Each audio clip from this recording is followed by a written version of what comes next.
Hey Sales World, I've been selling high-value B2B enterprise SaaS for startups for the last 9 years. These are the top lead generation mistakes I see SaaS companies make every day. So if you're a founder or a salesperson in the industry or looking to get into the industry, ask yourself, are you making these mistakes? Because you can change it quickly and get different results tomorrow. Let's get into it.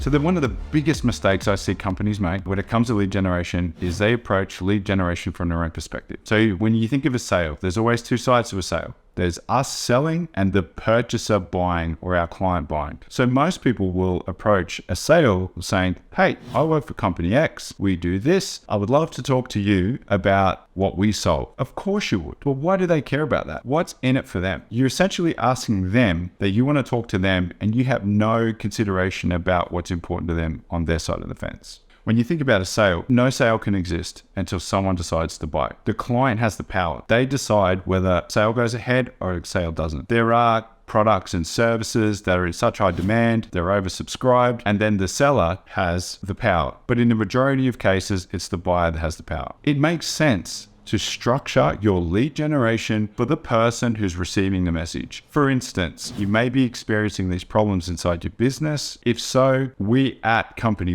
X, we solve this and give you a 50, 60, 70% return on investment while reducing risk, structuring your message for the person receiving it, and trying to give them insight and get them to get on a call to spark the curiosity is really what lead generation is in the B2B. It's very similar to the game of golf. You can't win it on the first hole, but you can definitely lose it. So if you try too hard, if you don't think about the person that you're sending the messaging to, you're just not going to get past the first hole and you can't continue on the sales journey and get them to buy in the future. So consider changing your message, removing the I's in your email and framing it for the person who you're sending the messaging to. Now, the second point, and this is common in US tech companies, is they're too salesy. They have high targets. Everybody has targets, no question, but they are too salesy in their lead generation approach. And the way the market has shifted in the last 2 or 3 years with more people working from home and meeting with people remotely, as soon as you are salesy online, your target customers are going to disengage. They're just not going to take your call. And that's the opportunity over. So instead of being salesy, try to be helpful, try to teach them, try to be a consultant, try and demonstrate domain expertise,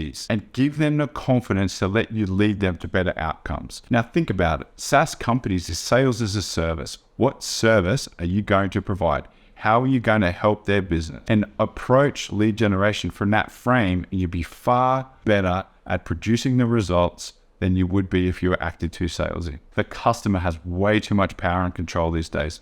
We do not own the relationship. They own the relationship. The relationship is very fragile in the early days. If we try too hard, they can easily withdraw. They have all the power. Now, the third point is we try to sell too quick and we don't offer value first. Now, this relates to the second point is how can you offer value first, give key insights, maybe a white paper on the problem that presents in their industry that you can solve. How can you open their eyes to the direct and indirect impact that they may not have considered, and why should they pay attention to that problem? Now, think about it. You may not necessarily be competing against the same product or against a competitor in your industry. You may be competing against something who's wanting part of their yearly budget that would otherwise be spent on your product. So we have to offer value first and open their eyes to the problems you solve to take the other competitors or indecision off the table. So don't try to sell too quick. If you try to sell too quick, that assumes they want a solution. Consider offering value first.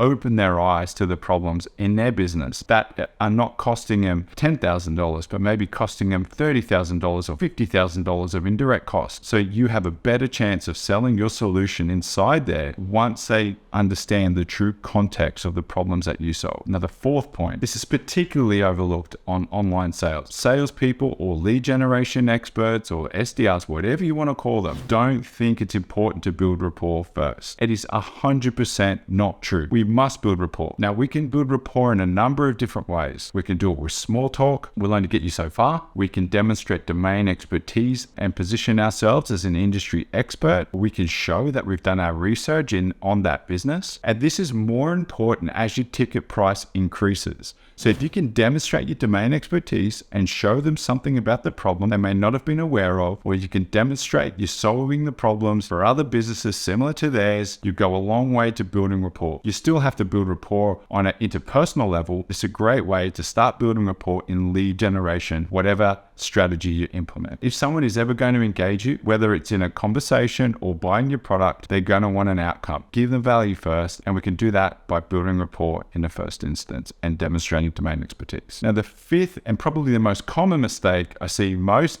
SaaS businesses make when it comes to lead generation is they try to automate too quickly. They think they have product market fit, they could go out and start ramping up lead generation. Instead of sending 10 cold emails a day to test the markets, let's send 1,000. That's going to give us 100 times more results. And the reality is it's probably not true. We need to be able to walk before we can run. And I understand why we do it. The pressures of shareholders or believing in your product so much. Why wouldn't the market want to buy it? But the market doesn't operate like that. The technology adoption lifecycle has specific categories for specific types of clients. And we need to understand who sits in what category. We need to know what information we need out of the innovators and early adopters so we can get into the early majority and into the late majority. But this requires a calculated effort, and we can't automate too quickly in the beginning. We should be always trying to make it more efficient. We should always try and speed up. I'm not saying that. But people try to go from 0 to 1,000 without building the machine to support it. And it's very dangerous. So consider going slow, but you need to have a framework that you're building to. And that's where I can help. If you're a B2B SaaS company and you're developing your sales strategy, why don't you book in a time with me? I can give you some key insights, how to develop a differentiated sales strategy to help you start winning those early clients, gathering data to transition through the technology adoption lifecycle into the early majority as quickly as possible. And it's through a very calculated, agile sales approach. You'll be able to find a link to my calendar down below. So I encourage you to book in a time and I'll start winning more clients regularly. So